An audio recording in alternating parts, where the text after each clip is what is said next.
Okay, thank you, Lotte, and hi everybody also from me here from Hamburg. Hope you're all doing well.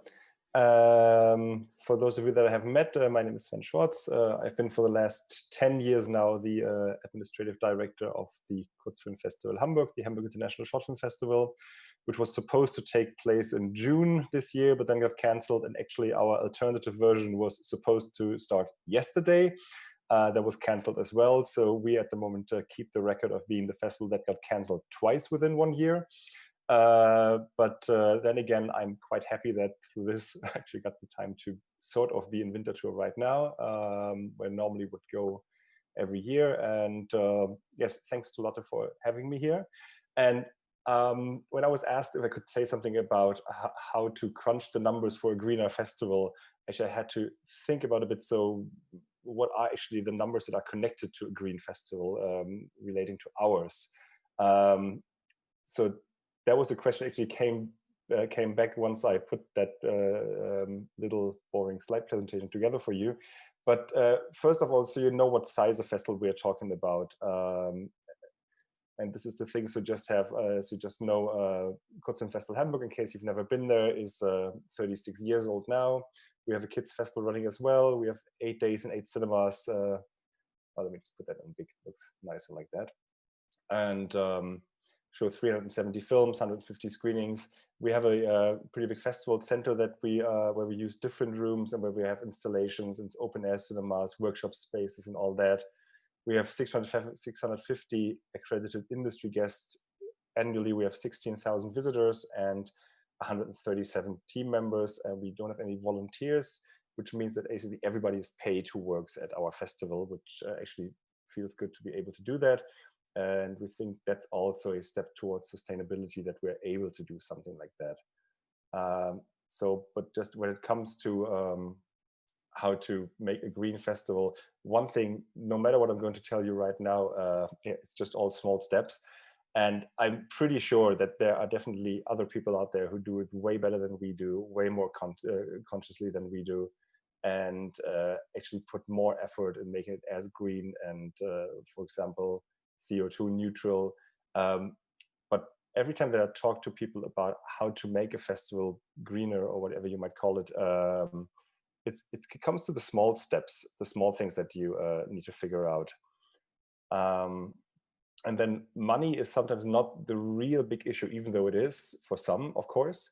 And for example, when I just listened to that keynote from Dieter Koslik, when he was saying, yeah, so you can just go to your car sponsor and tell them, no, instead of the 100 diesel cars that you normally send us, please give us, or you have to bring 100 hybrid cars to put on our red carpet. Of course, that's something that the usual short film festival is not able to do. And also, I'm not pretty sure if most of us actually have the choice to select our sponsors according to how green they are or not. And I would love to have a discussion with Dieter Koslik about having a diamond producing company as a sponsor, if you say that everything is socially and sustainably green. But that's a different issue. But so in terms of the money that we can spend on that, let me just give you like a brief insight into how our budget is structured. So no like big number. If you're able to do like some percentage calculation, which I think we all got very fluent in within the last 3 days because of those election things going on in the US. So our regular festival budget is around 450,000 euros. Most money, of course, goes to salaries and personal fees. Then we have rent and office supplies, infrastructure, and so on and so on and so on. The elephant in the room, which I think we should get out here, the first thing is the travel costs, which is at 13%. That includes hotel and travel, like airfare, train, then money we give people to fill up their tank of gas. And since we all know, and actually that was also said in the keynote from Dieter Koslik, that travel is the thing that's the most unsustainable part of any festival at all. We should stop traveling. And also if you look at compensation plans that you have and all that, I mean, the best thing to do is not to travel. So actually I will not talk about traveling in terms of airfares and all that today, because we all know we should basically just stop doing that. But I'll talk about 3 points, which are basically marketing, catering, infrastructure, because that's where we can actually do a bit of a difference. And I have selected this photo here because this is a photo of our festival center where we actually are able to change everything the way that we want it to be. So basically, we are very free in terms of what we do in there. So we are not obliged to have any special companies that we have to work with. And so basically everything that we do can be done the way that we want it to be, which is quite nice. Oops, sorry about that. And so marketing, catering, infrastructure is at about 16% of the total budget, which comes up to 72,000 euros. And as I just said earlier, so that's the part where we're actually able to do stuff and to do things. Because I hear quite often that people tell me, it's so expensive to turn your festival green, and it costs so much money to get regional food or to have other companies producing your stuff sustainable. So, but in the end, I think it's really not that hard. So, for example, if you look at something like marketing, we thought a few things through, and for example, it's something which is quite important is we have tons of stuff that we throw away every year. And we're not talking about just regular waste management. We're talking about things that get produced for the festival that look nice at the festival's year because they have the color of this and that year going on, or they have the logo or the image that we use, for example, this year, because we all love to have beautiful festival bags where you actually see the logo or the poster of a festival on it. But then again, most of us know if we've been to another festival, we bring those festival bags home, and then, yeah, okay, it's another festival bag, and don't know how many of those we have. But for example, we throw away every year like huge signs that we produce. You can see here on the left photo, this is basically just like the signage that goes onto our festival center. It's like the big festival F, the big festival logo. And we used to produce that thing every single year along the color scheme of that specific year. And then we basically, after 1 week, we just kicked it out. Some other festivals have an option where they produce festival bags out of that for next year, which is quite a nice initiative. Costs some money as well, but I think definitely it's a nice thing to do. But in the end, having like a poster like this costs, it's just 200 euros, but in the end, it saves you quite a lot of money if you just keep that thing. Sven? Yes?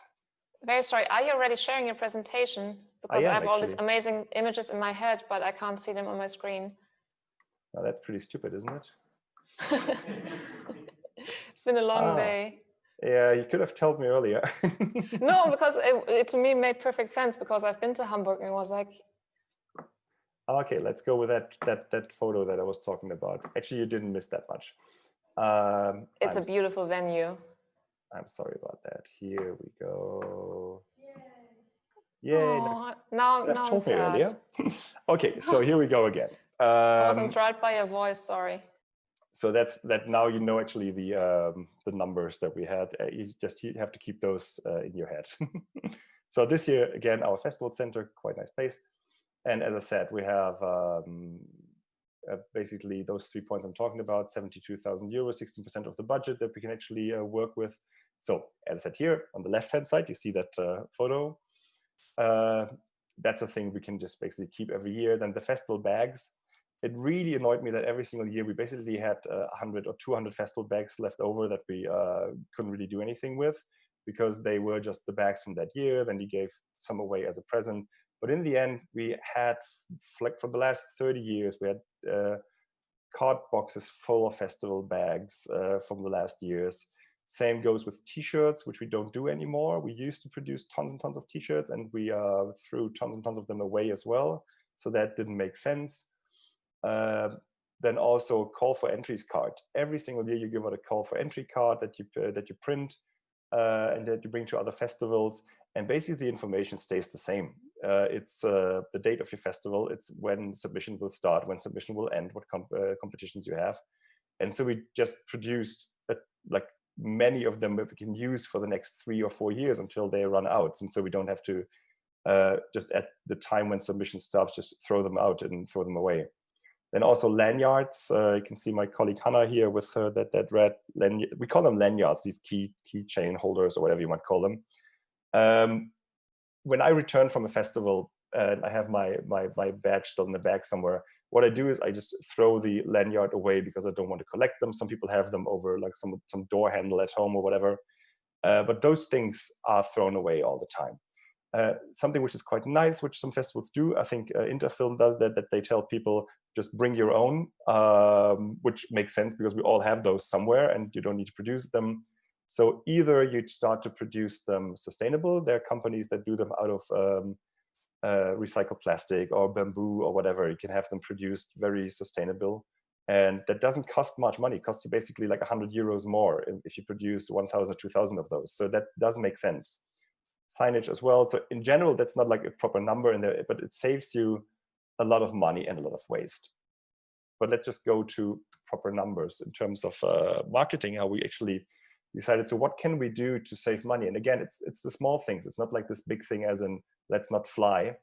But I think one number, which is quite astounding, actually looked through old offers that we had from our printers.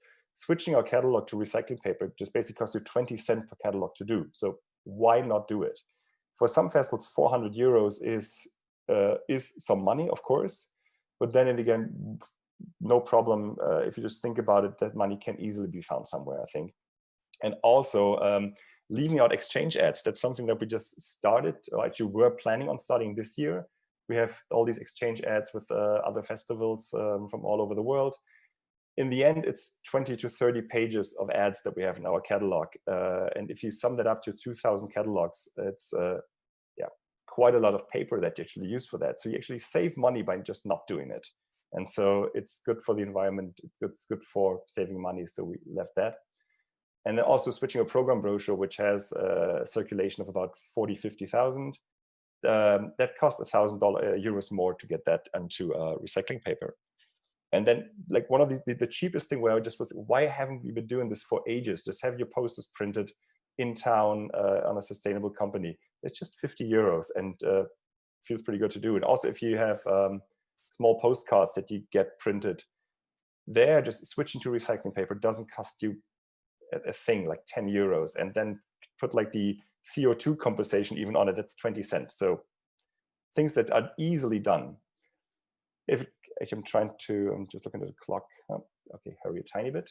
If it comes to catering, because that was a point that also at the Berlinale talk was up there quite often when it came to vegetarian food. It's the things that are obvious, like switching to local or biological products to use for catering. As said, in our festival center, catering is completely done by us. So we can decide what is used and who's going to use it. So that's like a high advantage that we can say we just use this in those products there. Also with our beer is a local brewery, local beer sponsor. So no long transportation ways for beers. Also our non-alcoholic beverage sponsor is from Hamburg. It's Fritz Cola, which is also in Winterthur coming from Hamburg. So we don't have any transportation ways for that, or not too long transport way, which is quite nice. The majority of our food is vegetarian or even vegan. If we go, for example, our team catering is unfortunately not completely free for the team. We used to have that ages ago, but then out of money reasons, we had to change that. So it's subsidized by us. And we know that a high quality lunch or dinner is more expensive. So we subsidize it to have it like to a proper price for our team. And then if we always say, why the hell do we need to have meat on there? So we don't have any meat with our lunch, and nobody's missing it. It's completely fine.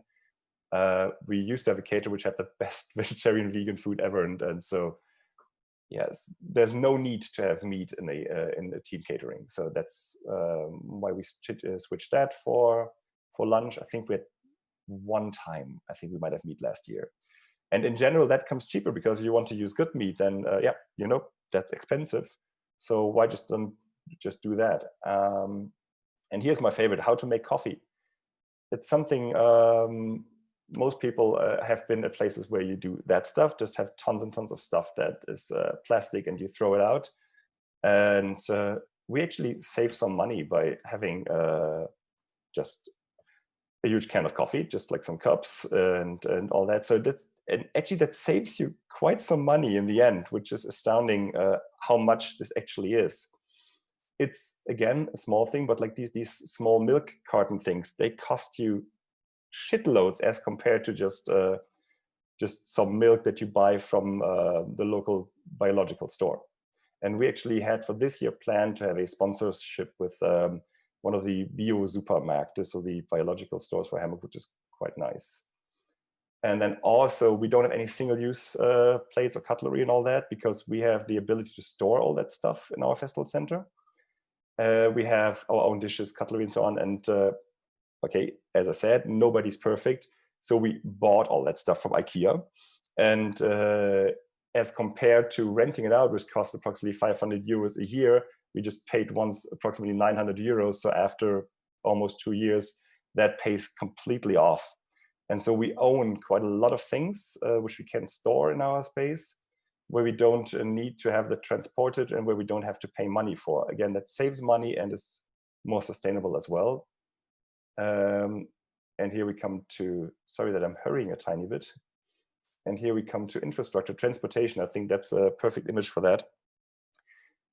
Because we do a lot of things on bikes, which is possible in Hamburg to do because the distances are quite close, not as close as in Winterthur, where we can easily walk everything. But in Hamburg, a bike is very, very useful.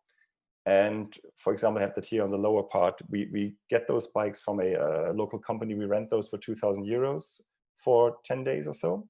And then we rent them out again. In the end, we lose money on that because not all of them are rented every single day from guests at the festival.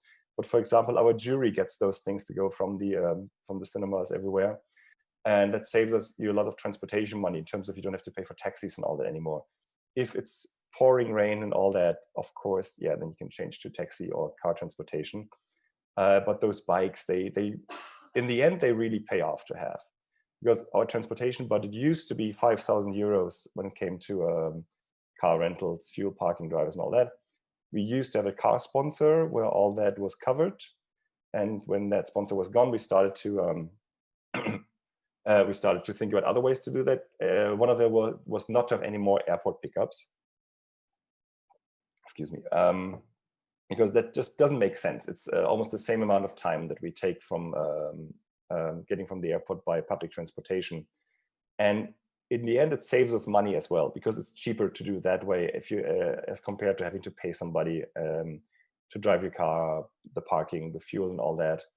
And we only have one production car, as we call them, like one car that has to go to the different sites to transport stuff, like equipment and so on. And the plan is to have most of the transports done by cargo bike, which is easy to get. You can even get those for free if you have sponsoring deals. And that saves money in the end as well, because for a car, you basically pay for that week 400 euros to rent. And a lot of things can be done without using cars. If it comes to recycling, our recycling, let's not call it a system. It's just like having different bins to put stuff in that costs us 700 euros to have that taken away, and we separate waste. So that's just something you need to do anyways. And to have it done properly costs you 200 euros more. So that's not that much money. And then also in terms of reducing waste, one thing which we really hate are the flyer graveyards, that's how we call them. So we won't allow any flyers anymore at our festival, because we basically, last year, we threw out 1.5 metric tons of paper after the festival. And we don't want to do that anymore, because this doesn't make sense for anybody. And then reduce, reuse, recycle, reuse. We have a sponsoring deal with a secondhand furniture thing where people that are saved from the scrapyard go into a secondhand usage, and we get tons and tons of like lamps or couches and all them. So we reuse a lot of stuff that would have otherwise been thrown away. We are in the luxurious position to be able to store all that over the year, which not everybody can do, but it makes quite a lot of sense for us. And if you ever come to Hamburg, you'll see that it's quite a lot of fun to creatively reuse stuff that you basically salvage from the scrapyard. So that's from me. Sorry for rushing a bit, but I think we made it. Yes, should I stop the screen share? Wait a second, there you are. Here we go. So Enrico, do you? Okay, so it's your turn. Yeah, it's my part. So first of all, I would like to thank Sven for the presentation. It was very, very good and nice to hear. I would like to say that this panel is also part of the Be Sure Now initiative. Be Sure Now is a series of industry events, meetings, panels, talks, keynotes, masterclasses focusing on short films and the festival ecosystem. The Be Sure Now initiative aims to tackle and investigate distinctive topics peculiar of the short film industry and to share the knowledge with the largest audience possible, making these information available on the internet for free in the form of video recordings and audio podcasts. The Be Sure Now initiative is promoted by Talking Shorts and can be consulted at beshorenow.com or talkingshorts.com. So straight to the questions.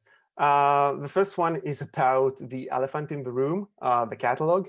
I mean, I love catalogs and they are kind of holy books for me, but I think they have a kind of, they're not so eco-friendly, I would say, even though you can cut the number of pages and use recycled paper. So what's your point on, what's your view on that, Sven? And do you think it's already possible to move on to all digital catalogs or not? And what are the pros and cons of such a choice? I mean, it's a topic that I think most of us have been talking about for quite a few years, getting rid of catalogs. And I think it will be maximum another 3 or 4 years until that will actually really happen. We all know it's nice to have them, and it's actually that what you take with you from the festival. So that this is what stays, the catalog. That's where you can look up things that happened at the festival that you've been to. But in the end, if you look at the circulation of a catalog, if you have like just the physical edition of it, it's such a small number. And you can reach way more people if you have like a proper online way to present your catalog. And by now, most of those tools that you have online are really good where catalogs are presented, like those flip through thingies and so on.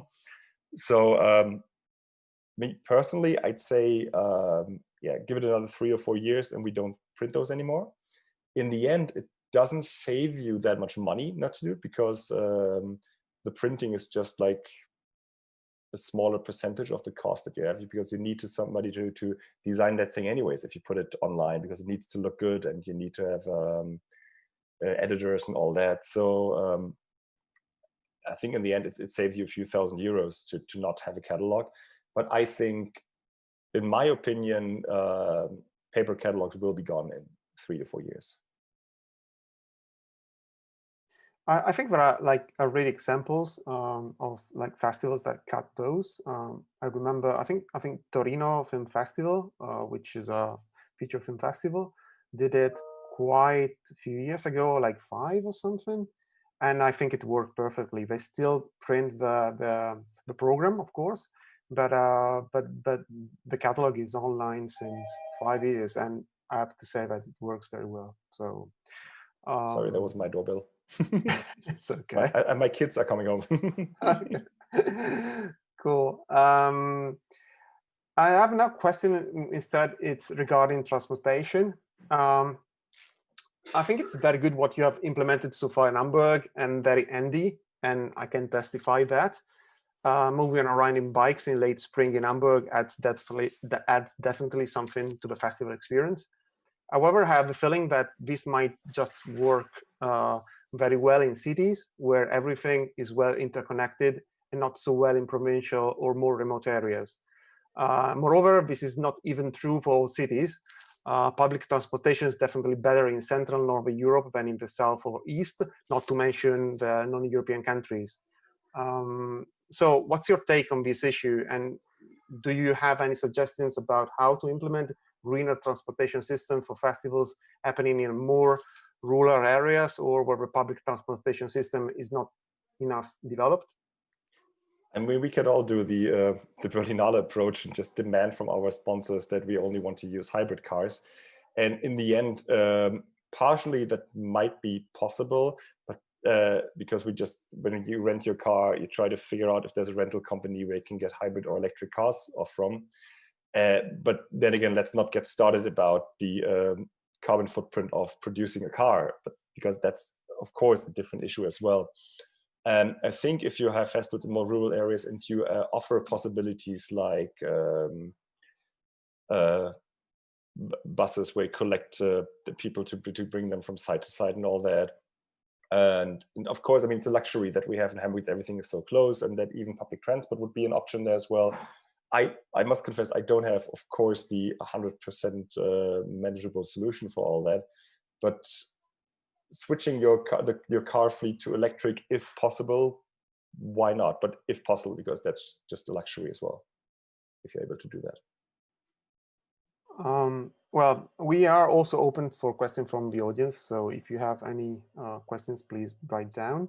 And I wanted to ask you a little bit more instead about something that you presented. Regarding recycling, you said that you spent 700 euros for recycling the paper and glass and the other. But why so? I mean, like, why so expensive in that sense? It is quite some money because like one of the downside of having your own festival center as we do, because this is basically an empty building all over the year, and they don't have any waste collection running there. So since we need to organize the waste collection ourselves, and so we need to get a company in to do that.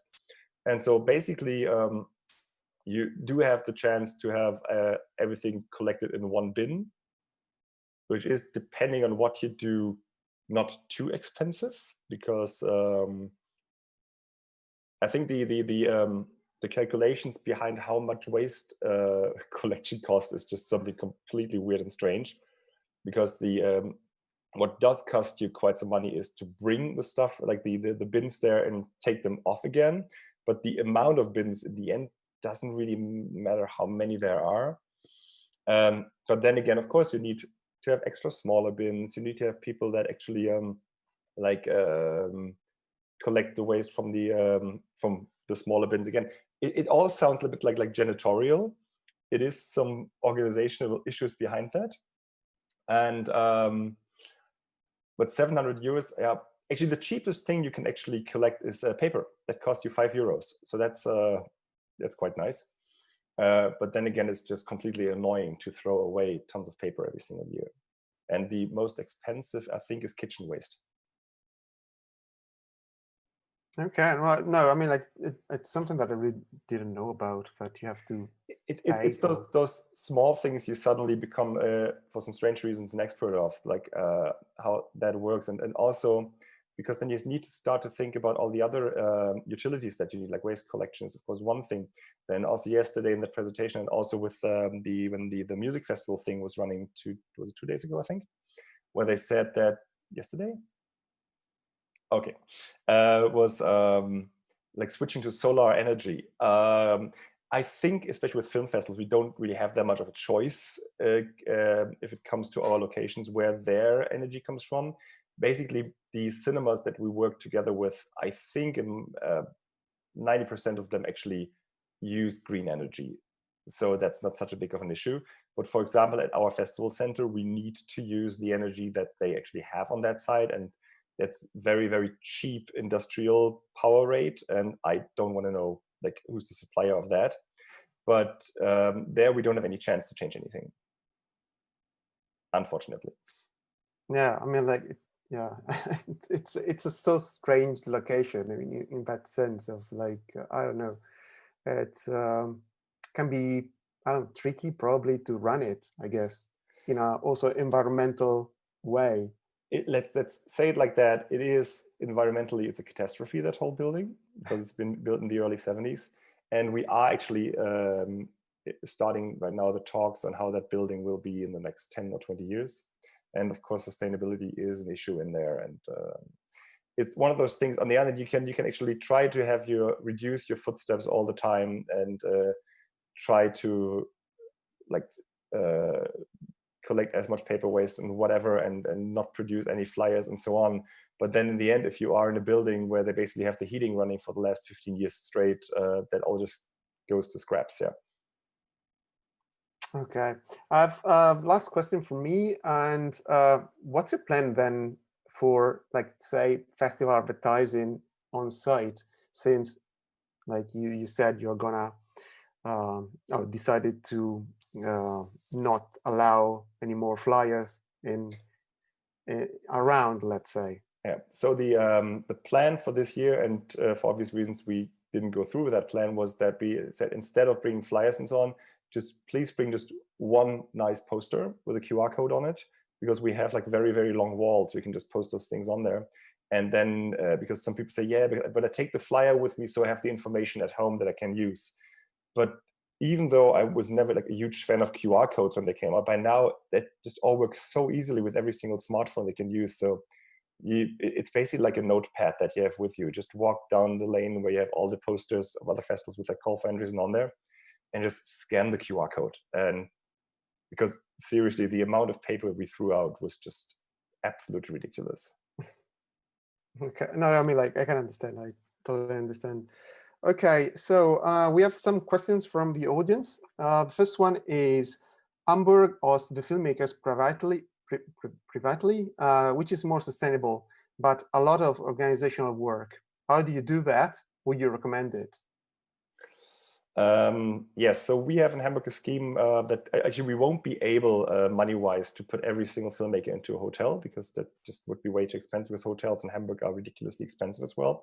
So for, I think since the festival exists, we put filmmakers into private accommodation, so they stay with somebody in Hamburg, which is really, really nice. We have at the moment like a set level of, I think it's like 70 people that basically come back every single year to offer their place, which is really, really cool. And what we do is just to maintain that connection, like we invite them to special events throughout the year. If we do like some screenings, they get invitations, just come there, here's a free ticket for this and that. And so the good thing is that we have like this base of people that we can work with. Every single year, I think 5 days before the festival, somebody in the guest department tells me, oh, we don't have enough hosts. And then the last 20 hosts just pop up within the last 5 days. That normally it works out pretty well. Of course, it does save money, but it connects you very well to the city, because the filmmakers that go to those places, they take their hosts to their screenings. We even had the case that filmmakers just extended their stay because they got along so well with their hosts. So this is something really nice to basically connect your festival to the community as well. Okay, and but sorry, but it is a lot of work to maintain. I guess so. Okay, I think we have one more comment. Says that you mentioned that you Hamburg pay your people, which is sustainable in an economical sense, and then you said that you would, in consequence, have more money to spend on sustainable food and clothing. And then the comment is, I really like that point. Thanks. Yeah, it's yeah, I think it's one of those things when something which really pissed me off all the time is when you looked at all the volunteers that worked for the FIFA World Champion Soccer Championship. You know, there was in Germany, whatever, 14 years ago or so on. And yeah, we won that one. Yes. Sorry? We won that one. Sorry, something's wrong with the connection. Yeah.